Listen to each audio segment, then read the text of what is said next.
Assalamu alaikum. Hello, ladies and gentlemen. I'm talking with Nigerians. I asked Allah. I said Allah to share Nigeria into 4. Allah share Nigeria into 4. Let's everybody relax. We don't have any time. They were killing everybody. If Habinda, what happened in Edo State, it happened in northern Nigeria. It happened that they kill Igbo people or they kill any southerner. The story will be different. The story will be different. You know, Igbo people with propaganda. Small time they say Muslims are killing Christians. It happened in the north side. I have one of my previous video that I said about that. It come happen really. You understand? So we don't want any issue. May Allah, I say God, may God share Nigeria into 4 parts. May you give your Biafra 5 plot of your land. You carry JJ. Go, we don't get issue with you. Niger Delta, you get oil, you get resources. May God give you your own creek. Carry your creek, go. JJ, no fight. Yoruba people, Allah don't give you blessing of sea. You have seaport, you have resources. Carry your resources, alhamdulillah. Carry them, JJJ, go without sharing of blood. Very simple. We are deceiving ourselves every time. One Nigerians, but we are not one for our minds. Just take a good look at what happened in Nigeria. It have been that what happened recently in Edo State, it happened in the north side. The story will be different. Even channel television cannot allow to rest. Social media everywhere. But now it happened with Hausa people. They look like people are taking them like animal. I see some people are doing propaganda, is carrying another bandage pictures, another country pictures are posting and say that, see, Northern, where are they carrying for AK-47 to go? This is, you see what happened? You, Northern, you have lands, you have land to farm, you have gold, you have oil. We, Northern, we have oil. We have oil as Niger Delta have. So where are we looking? Everybody carries on self, JJ, and go. Share without blood. We can share the country without blood. It happened during Jonathan. They did it in House of Assembly. They did not succeed. But inshallah, now let's do it by ourselves. Just let's do it generalizing, not sharing of blood. Let's share the country. Everybody will stay peace. Everybody will stay peace. If I'm going to Lagos and I'm going to another country, I'll follow their rules. If they are coming to my side, they know they are going to another country, they follow their side. Everybody is very simple. All is West Africa. All right. So we have seen another message of division by a Northerner, an Hausa man, has come out once again to talk about the division, so that you know that we are not the one talking it, that we are reporting to you what people are actually saying. But let me correct an impression, please. It is very, very important.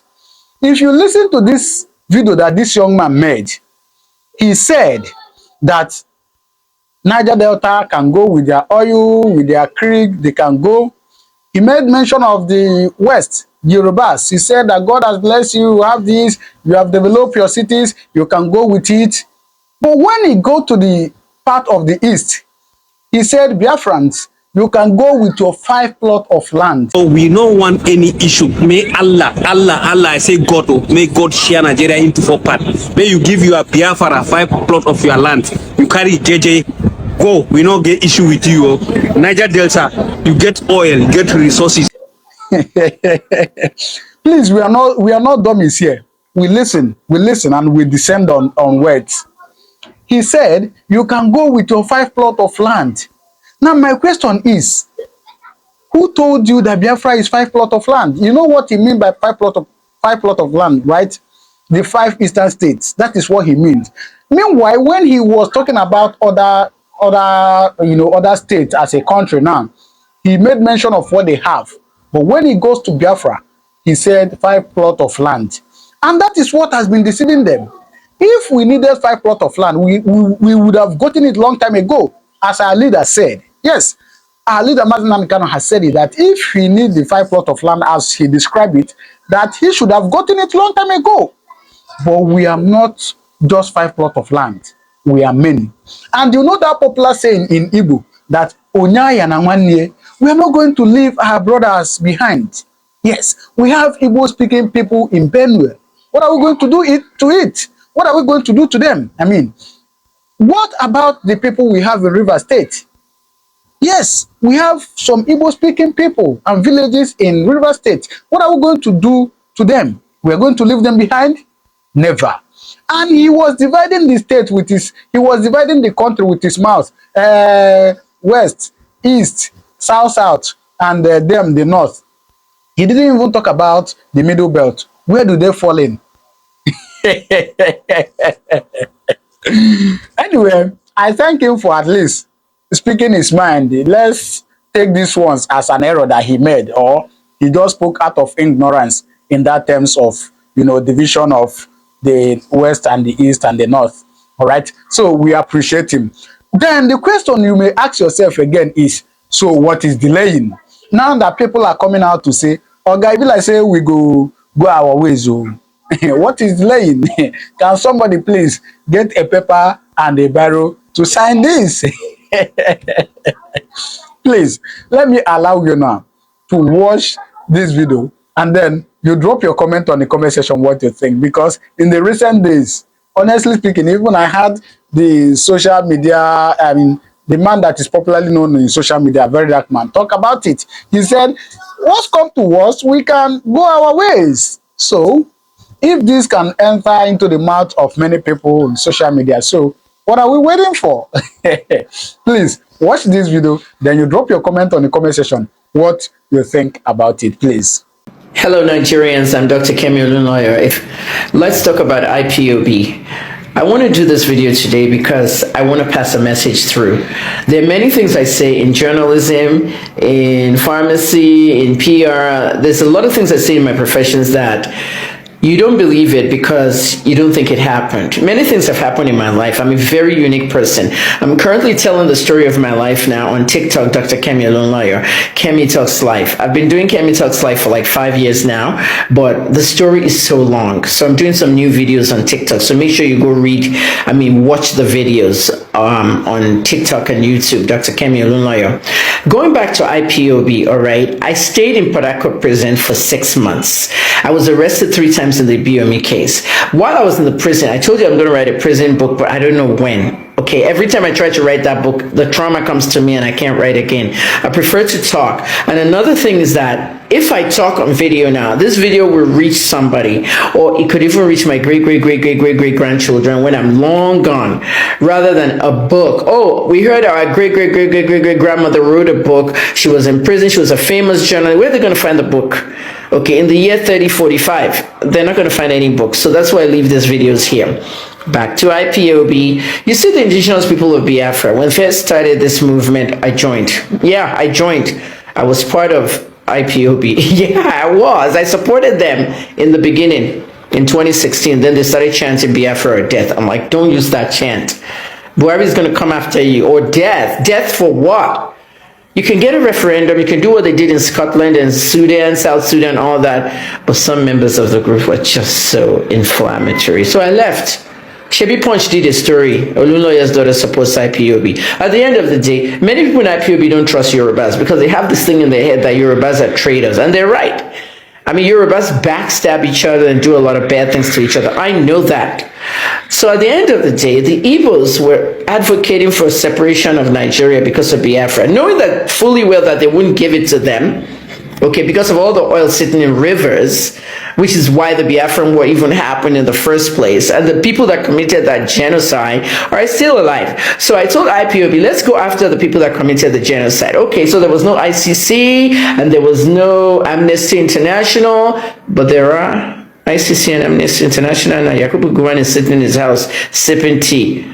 What says we can't invite him to the ICC? He killed a lot of people. There was a genocide. So at the end of the day, people, we're not focused. Look what happened in Rivers. Look at the videos I did about Rivers in November. Now they're watching it. Let's be focused and get our country back to where it needs to be. Left to me, my Igbo friends don't need to be separated in the country. But at this point, maybe it's best to separate the country. Okay, on this note, shout out to IPOB. I'm actually supporting all your quest because I've studied you and I've investigated you. IPOB is not a terrorist group. Let me tell you what happens. When you're going to label a terrorist group, they need to be in the counterterrorism list in the United States State Department. Okay, somebody said to me today, oh, does it mean only the United States is the one that can print a terrorist group list? You see Arab countries with the most terrorists printing their own list, or any other country printing a list and say American has terrorists too. No, the US is the capital of the world. If you're not in the counterterrorism list of the US, then you're lucky. Okay, Boko Haram is in there. Northern Nigeria, shout out to you. Boko Republic is on there.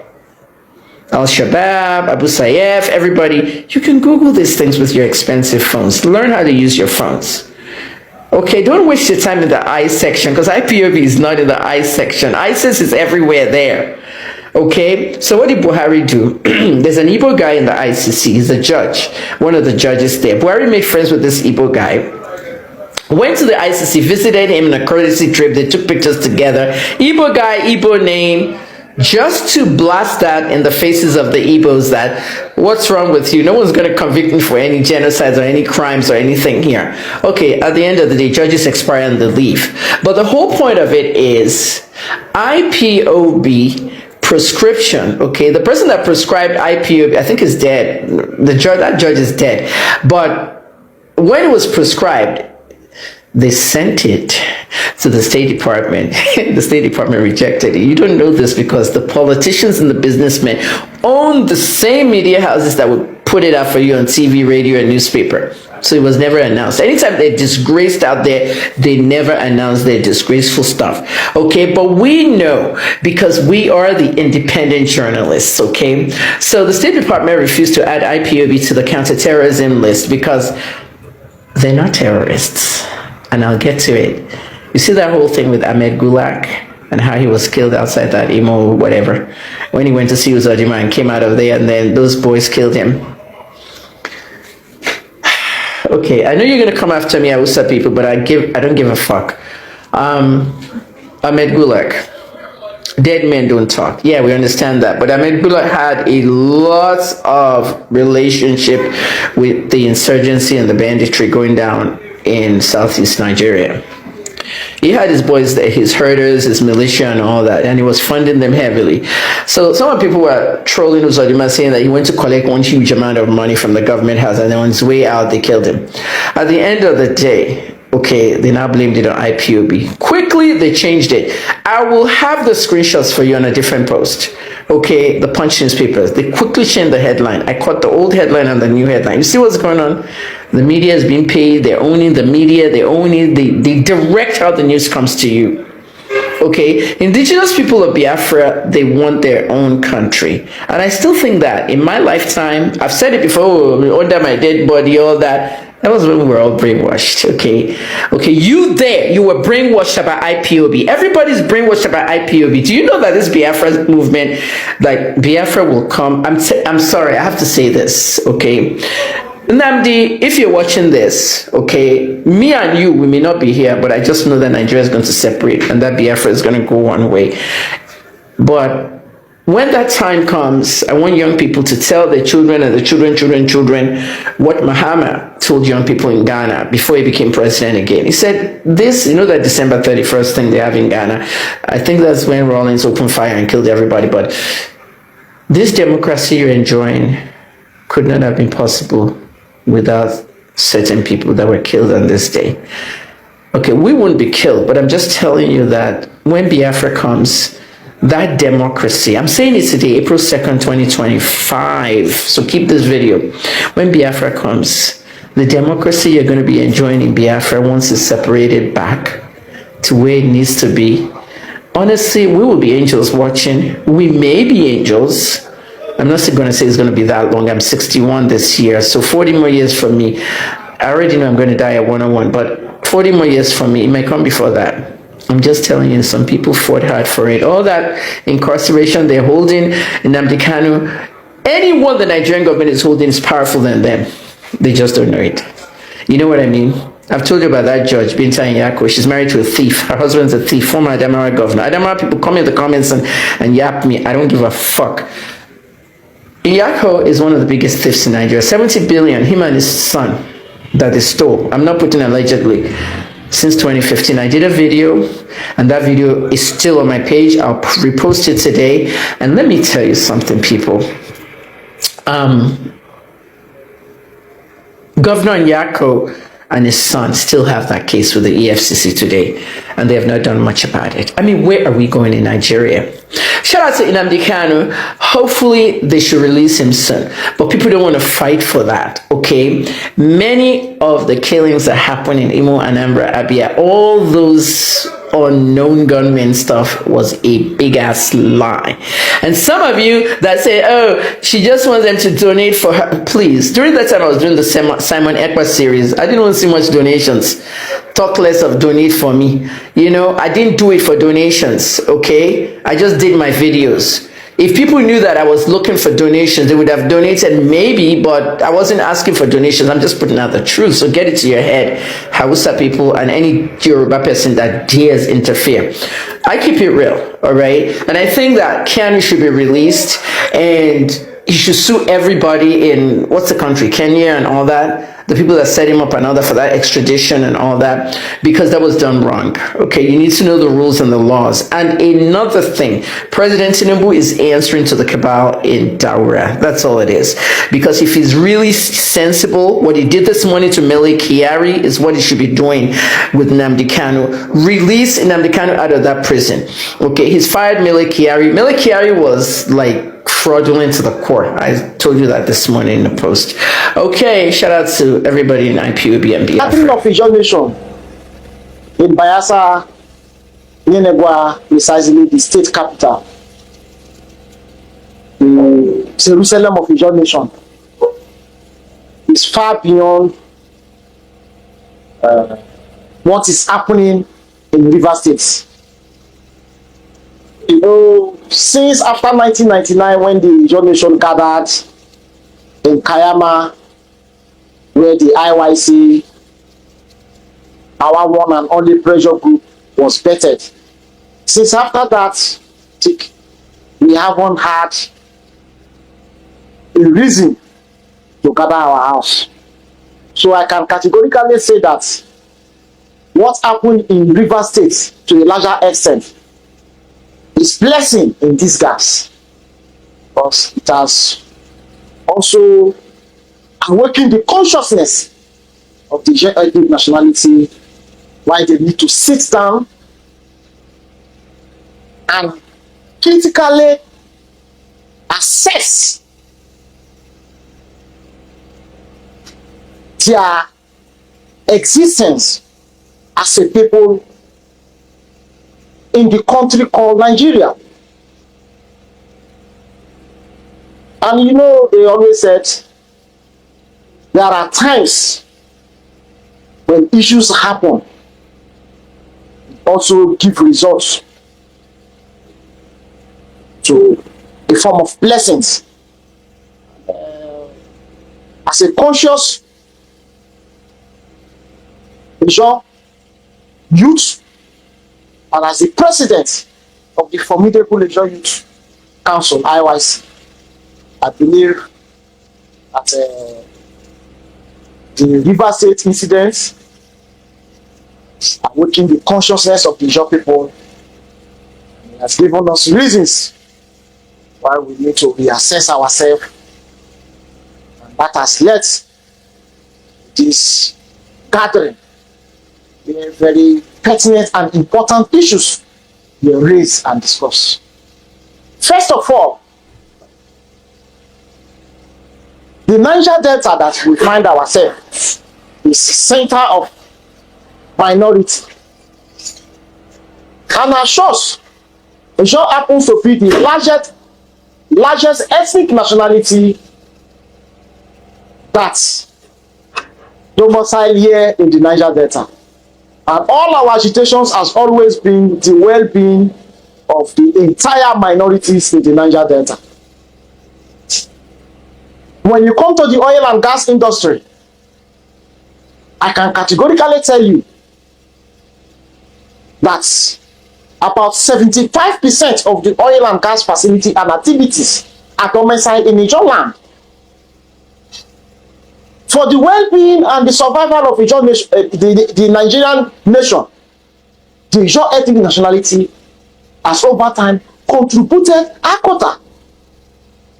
We understand that we have been clamoring for resource control.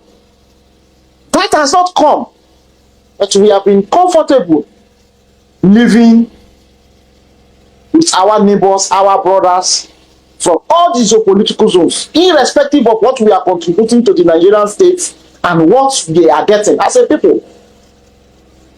We can recall that some of these fears were the reasons why the late Major Asasfa Asigboro of blessed memory decided to declare the Niger Delta Republic that lasted for 12 days, which is called the 12-day revolution.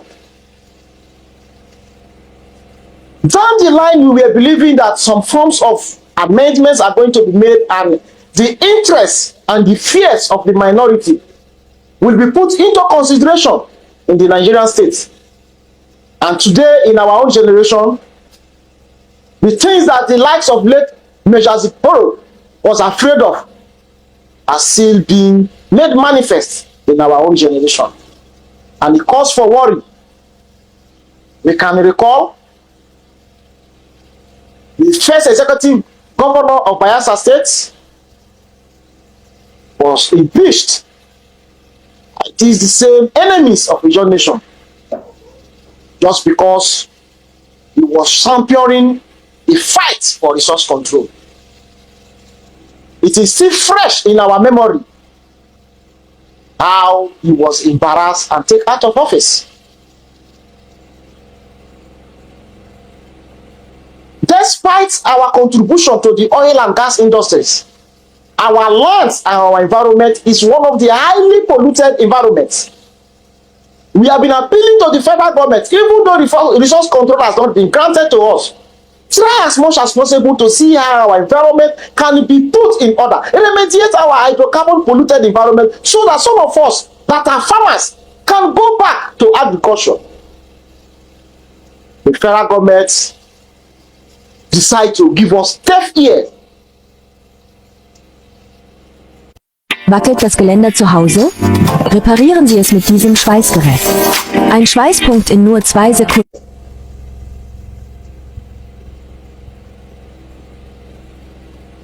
We are not jealous or envious of the Ogoni people, but their resolve have given them the needed results.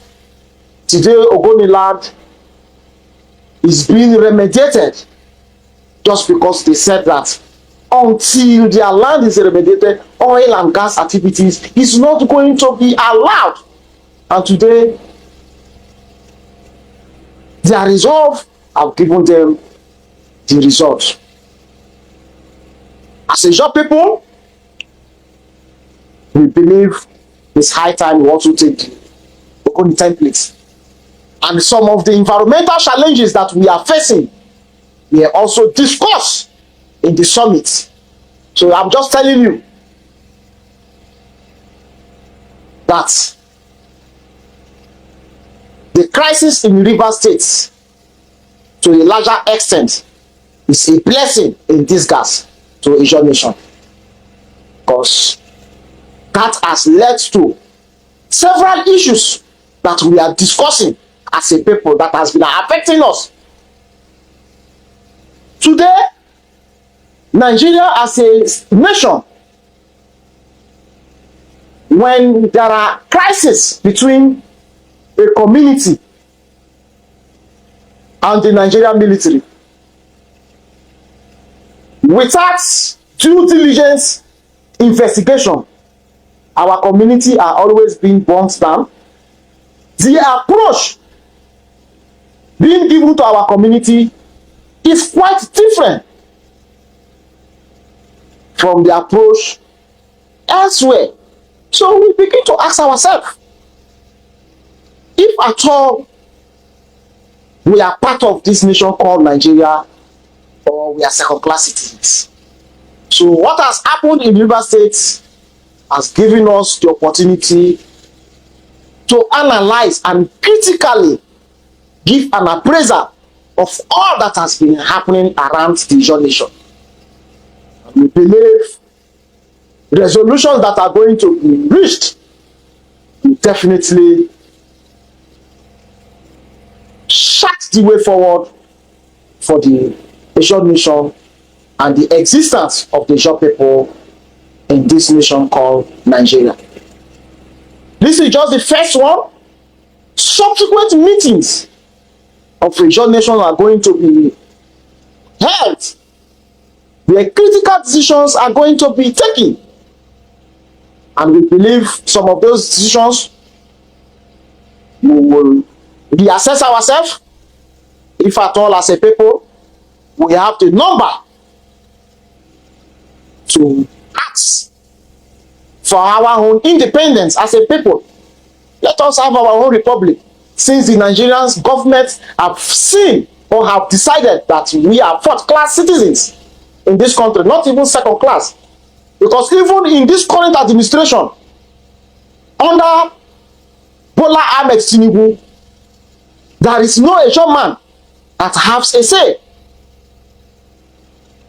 Even the minister that is from the homogeneous Asian state, Biafra state, has to lobby 1, 2, 3, 4, 5, 6 persons before he can even gain access to discuss issues that has to do with the Asian nation. So we have seen that even our minister has been relegated to the background.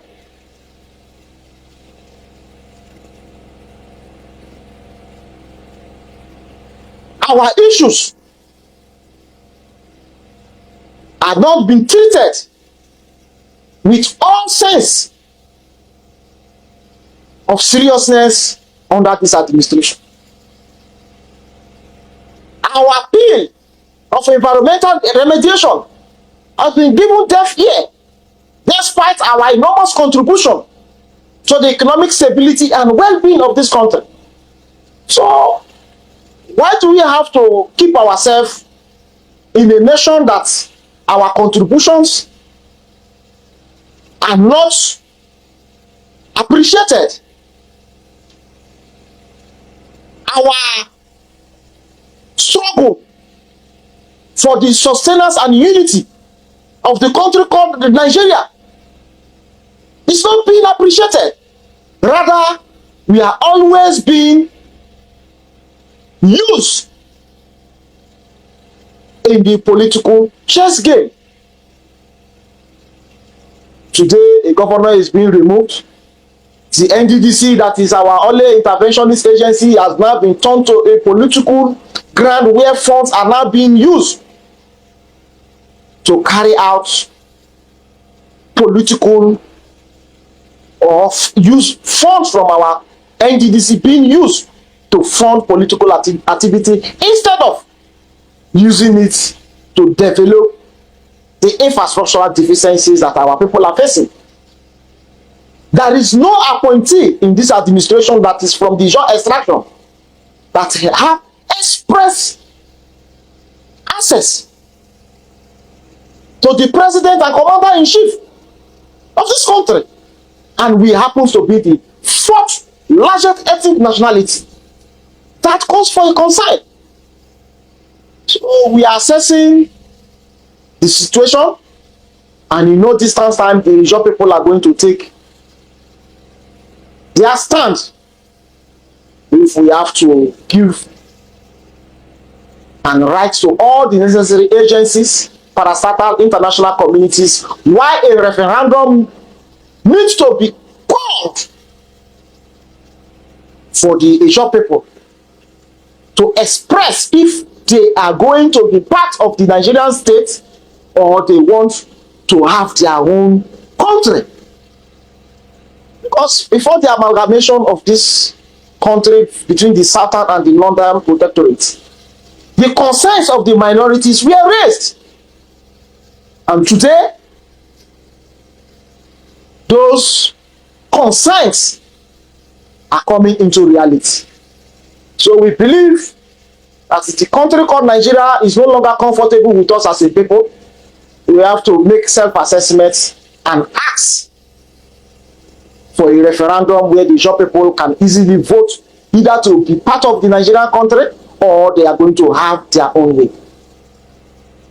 So those are some of the discussions that we had in the just concluded summit, and we are believing that more meetings are going to be held where final decisions are going to be made and our position are going to be communicated to the people, and in the appropriate times we are going to take the appropriate and rightful steps to either leave this country and have our own republic or be part of the system. But one thing is certain, the maltreatment that has been given to us have clearly shown that the Nigeria nation does not need the job people, and we don't need to pretend about that.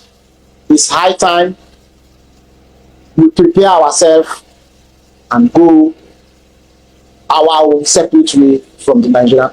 All right. So you've seen it. Thank you very much. Remember, if this is your first time coming across my channel, you can do well to subscribe. All right. Thank you very much. I'll see you in my next video. God bless you.